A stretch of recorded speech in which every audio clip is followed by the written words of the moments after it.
Yo, what's up, YouTube? I don't usually make Call of Duty videos, and geez, I haven't made a Call of Duty video in a very long time. Definitely not on this channel, but I've kind of seen some stuff on here that I wanted to comment about just from a different perspective because I've heard some other people talking about these updates and the direction on Black Ops 7. And although I don't even own the game, it's actually the first Call of Duty I haven't purchased. Oh, I think I originally didn't purchase Cold War.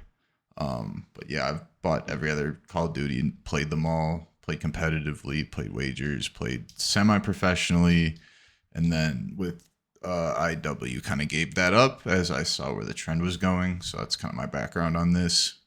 But I just want to make some comments on this because at the same time, I am a professional accountant, and with that, it kind of lets you see into a lot of the BS and stuff that they're peddling here. So I'll kind of go through this and make some comments on it.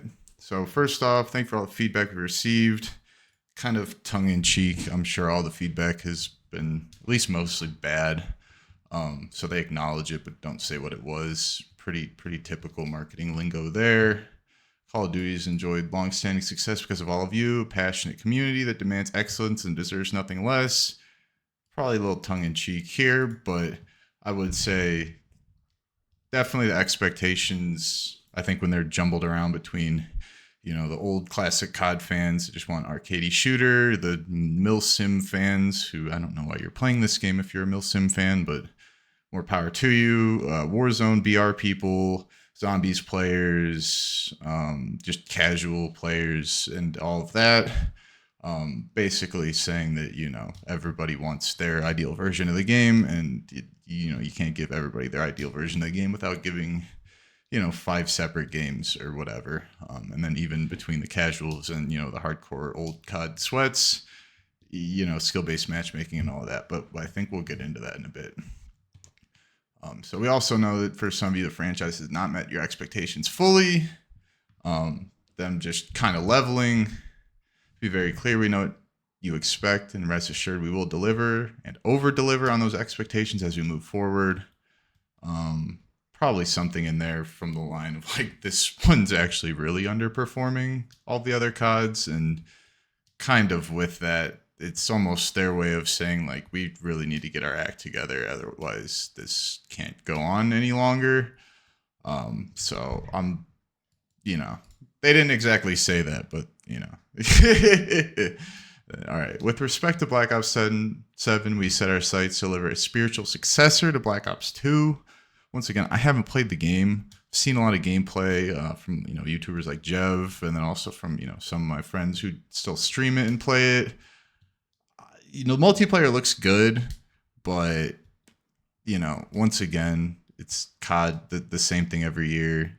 I hear they, dial back skill-based matchmaking, which in some of those specific game modes, I think that does harken itself back to Black Ops 2 almost more than everything else, even including the camos that are pretty much copy-pasted, which they also never do. So that's kind of interesting, but I'm not going to give them kudos for that because I don't think it's deserved. So yeah, making a great game all of us are very proud of. Once again, I think, and this goes without saying too, that there is, the developers, programmers, playtesters, people that are working on the game, the actual game. I know for a fact that, okay, you get, you're like, whatever, staff engineer, senior engineer, pretty much past that, and programmers and, computer science people, you call it whatever you want. But yeah, pretty much past that, it really is like, there's nobody that does pure programming past that. You know what I'm saying? Like, there's always a business element, whether you're still kind of in that side of the business that is on the engineering and development side of things, or whether you're in like the pure business side of things or marketing. Basically at that level, it just kind of adds that element in. So yeah, once again, I think the devs have done a good job with, the stuff that they're able to work with, but it's just kind of a problem that, you're working within such tight bounds that, you really can't please everybody. And I think if you try to appeal to everybody, you're going to please nobody. So that's kind of how I see this game as it relates to Black Ops 2 and all of that. So it says, yeah, for one thing, it's one thing for us to say it. More importantly, it's up to you to try to judge it for yourselves. So as it relates to Black Ops 7 and the future of Call of Duty, here are a few important notes. Next week, we're opening the doors. One thing, and part of the reason I want to make this video is it's very obvious, especially with like Christmas coming up. It would be kind of head ass of them, I would think, to basically in like the first quarter of the release of the game start discounting it. But I think with them making multiplayer and zombies free to play, there will be some sort of deal on this game closer to Christmas. So yeah, probably like starting the day that free support closes, they'll open some sort of sale. So probably be look out for that. And that's basically what I was saying. Yeah, try and judge it for yourself, and then you can pay us like $55 or $60. Yeah, it's a $70 game. So you pay $60 for a game. You pay the price that you probably should have paid anyway. So good luck with that. We're committed to unprecedented seasonal support. Continuing feedback will help shape our seasonal updates over the coming months. Season 1 is the largest live season ever, and we're just getting started. We won't rest until Black Ops 7 earns a place as one of the best Black Ops games we've ever made.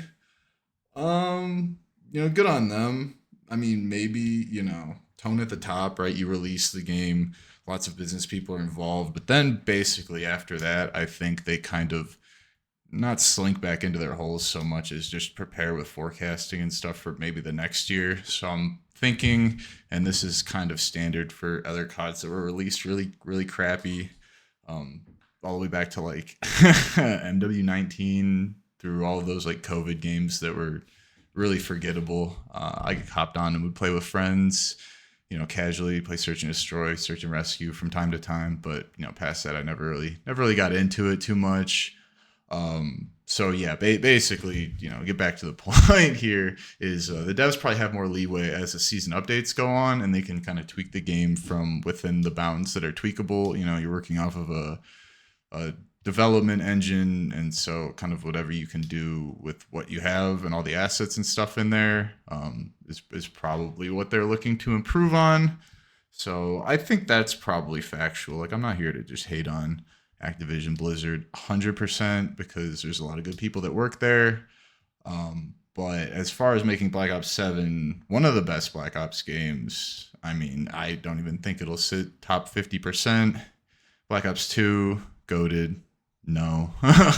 Black Ops 1, also goated. No. Black Ops 3, debatable because, I always play with a scuff controller way ahead of like the jetpacking game, so I was used to that already by the time the jetpacking games came out. So I was kind of okay with that. And I even played like Infinite Warfare competitively too, which is kind of a waste of a year, but at the same time, like, jetpacking is not too bad. So definitely not better than Black Ops 3, especially considering the zombies. Black Ops 4, I don't know. It's a toss up. I think that's what it has to shoot for is Black Ops 4, which that game wasn't that great, but at the same time when they returned to kind of boots on the ground full time, it's better than that. So I don't know how it can be better than Black Ops 4. I thought that game was pretty well balanced as far as things went. No campaign or anything, but I mean, who's been playing the campaigns? So that's kind of my thought on that. I'm sure they'll actually do the seasonal support. I'm sure it'll kind of be commensurate with, how much the game is earning or whatever. So it's going to be, some content, battle passes, purchase shit, yada, yada, yada, yada, yada. So I would expect pretty much you get what you pay for. And with all these like now $70, $80 games and then like $20 every quarter, $30 every quarter for like a battle pass or any of that extra content, like, what is that? You're now paying $200 a year for a game basically. So just look at it that way. And I would kind of put your expectations in line with that. Now to the interesting part though, because it says our strategy going forward is changing. We'll no longer do back-to-back releases of Modern Warfare Black Ops games. Which is interesting because I think Treyarch did the last two, but then between the other Modern Warfare games, was it 2022 and then MW3? That was Infinity Ward and then Sledgehammer. So I mean, in part, they already were kind of not doing back to back. Truly, especially because MW 2022 and Infinite Warfare are pretty different. Uh, so that's kind of an interesting thought. But I think now cutting through the crap. What does this actually mean? Well, it's basically I'm assuming for a lot of the casual people, because me, I've just kind of given up on the series at this point. But for the casual people, I'm sure there's some level of fatigue. Like if you're not going to buy, or let's say this differently. If you're in the market for buying Call of Duty games, but you're also not like you're not for sure going to buy it, and you're not just not at all going to buy it. Like you're actually considering it between other games. There is kind of that like fatigue of okay, well there was already a Modern Warfare game last year. Why should you buy the new one? And to somebody that's not really as clued in to how the games change, what's going on, specific stuff that only like Call of Duty nerds and people that were in the scene, I guess, would really be paying attention to. I think that kind of leads them if they do back to back for like those sort of people to just not buy the game. And honestly, I can also be grouped as one of those people. I think I bought the last Black Ops 6 or whatever. I literally have like 2 hours on it, and Steam wouldn't let me refund it. But that's another story for another day. Um, yeah, I was like, why that one was terrible? Why would this one be any better? And I didn't buy this game. It's the first one I've never bought. Literally never bought. Even on the older games that were bad, MW 2022, MW3. I didn't buy them on release, but I did end up buying them just to play with friends and stuff from time to time. This one, not even any of my friends that like are more committed to the series than I am want to play the game. So yeah, it's just kind of a non-starter. So moving on there, I think that's kind of why they're changing in between releasing, the same in the series back to back. And then lastly, it says we'll drive innovation that is meaningful, not incremental. While we aren't sharing those plans today, we'll look forward to doing so when the time is right. I mean, this I think is just copium, hopium, any of that sort of stuff. Uh, like there's no way, not incremental. The whole series, everything about it is an incremental change. Unless you just axe the series and come up with a new arcade shooter series, like no, it's always going to be incremental. I know what they're trying to say. That something big's right around the corner. If any of you guys like to gamble, something big right around the corner. It's right around the corner. Come on, stay with me. Keep putting in another dollar. Come on. Yeah, I'm not buying it, and I wouldn't buy it from them either. Now, this doesn't mean that they might not try something drastic on the next game release. And if that's the case, I would love to see it go just super in one direction. Just make it only a Call of Duty BR, or literally make just another classic COD with like terrible looking textures and outdated stuff, and basically make it just controller CS, and just let that be that. Um, I think that could be interesting, but that's also not anything that they would ever do because of tick rates and just how they do kind of their networking stuff. That to me has always been the weakest part of Call of Duty is just the net code, and that side of things. But I think that could be a drastic change, and it could be welcomed by a lot of people. That might interfere with kind of how they administrate their skill-based matchmaking and just matchmaking in general.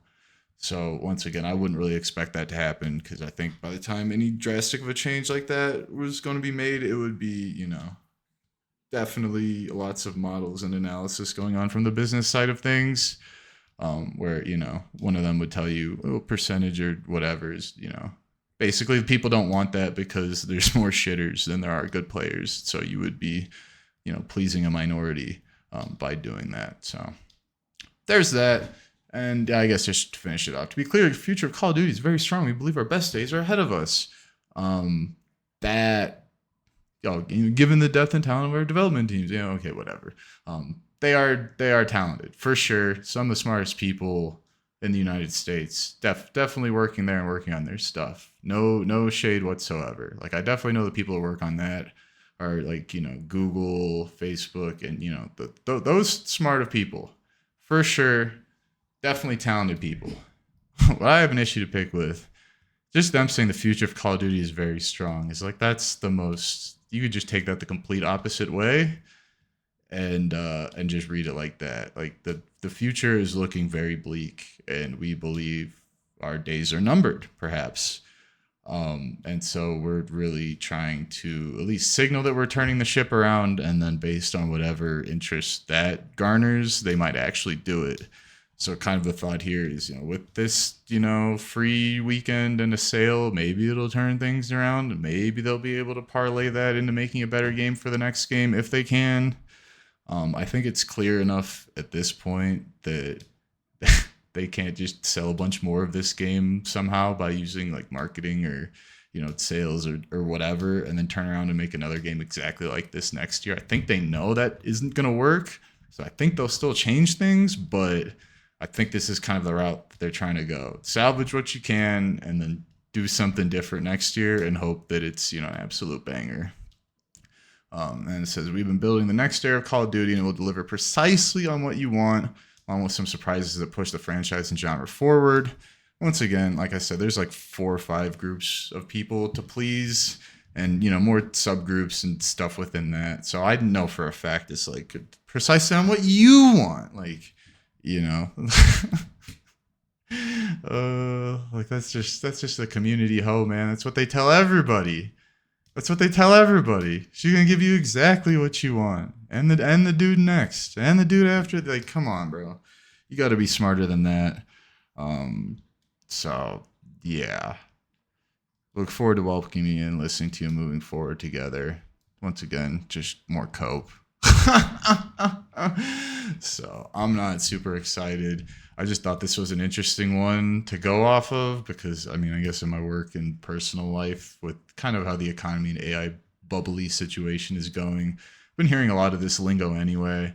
I'm kind of fed up with it, so I just wanted to give my comments. Hope you all have a great day, and yeah.